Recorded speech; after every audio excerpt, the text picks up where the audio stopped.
మొట్టమొదటిసారిగా 2000 వాజ్పేయి గారు ప్రధానమంత్రిగా ఉన్నప్పుడు జీఎస్టీ తీసుకురావాలని ఆలోచన చేశారు. ఆ తర్వాత వచ్చిన గవర్నమెంట్ ఏం పట్టించుకోకపోతే మొట్టమొదటిసారిగా నరేంద్ర మోడీ గారు ప్రధానమంత్రి అయిన తర్వాత ఇప్పటికి కూడా జ్ఞాపకం, ఆ రోజు అరుణ్ జైట్లీ గారు ఫైనాన్స్ మినిస్టర్, ఆయన అందరితో మాట్లాడి అవసరమైతే మీకు నష్టం వస్తే నష్టం కూడా మేము భర్తీ చేస్తామని చెప్పి కన్విన్స్ చేసి మొట్టమొదటిసారిగా జీఎస్టీ తీసుకొచ్చారు. ఆ జీఎస్టీ వచ్చిన తర్వాత దిశ ఒక గేమ్ చేంజర్ గా తయారైంది. అవన్నీ నేను చూపిస్తాను. ఈరోజు నెక్స్ట్ రిఫార్మ్ జీఎస్టీ రెండో రిఫార్మ్ తీసుకొచ్చారు. ఇది మీరు ఒకసారి చూస్తే నాకు ఏమాత్రం అనుమానం లేదు. నేను ఎప్పుడు కూడా దేశ రిఫార్మ్ అంటే నేను ముందుంటాను.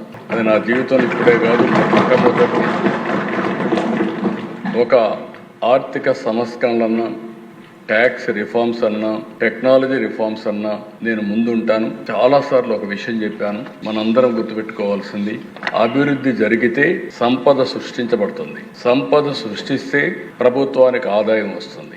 ఆదాయం వస్తే ఆ ఆదాయంతో సంక్షేమం మళ్ళీ అభివృద్ధి చేయడానికి అవకాశాలు వస్తాయి. మొన్న ఢిల్లీ మీటింగ్లో కూడా నేను చాలా స్పష్టంగా చెప్పాను, ఎవరైతే సంపద సృష్టించలేరో వాళ్లకు సంక్షేమం ఇచ్చే అధికారం కూడా లేదు. అప్పులు చేసి సంక్షేమ కార్యక్రమాలు ఇస్తే అది సస్టైనబుల్ కాదనేది నా ప్రగాఢమైన నమ్మకం.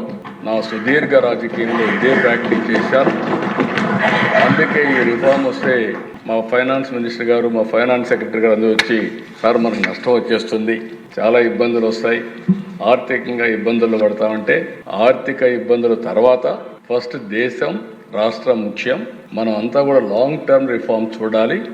It will be A game changer, don't object, first మీరు వెళ్ళి సపోర్ట్ చేయమని చెప్పిన వ్యక్తి నేనని చెప్పి కూడా నేను తెలియజేస్తున్నా. ఆ పని